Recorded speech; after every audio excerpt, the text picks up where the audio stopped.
পুলিশের সাবেক মহাপরিদর্শক বেনজির আহমেদ ও তার পরিবারের সদস্যদের নামে শেয়ার বাজারে থাকা বিও বা বেনিফিশিয়ারি ওনার্স অ্যাকাউন্ট ফ্রিজ করার নির্দেশ দিয়েছে পুঁজিবাজার নিয়ন্ত্রণ সংস্থা Bangladesh securities and exchange commission.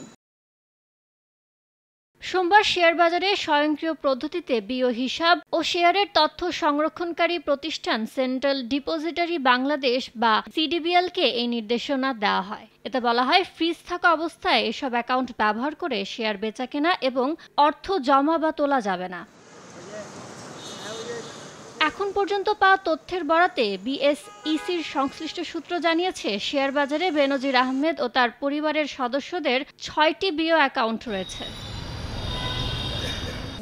নগদে ৫০০ টাকা বা তার বেশি পেমেন্টে পেতে পারেন ঢাকায় জমিসহ ২০ কোটি টাকার পুরস্কার।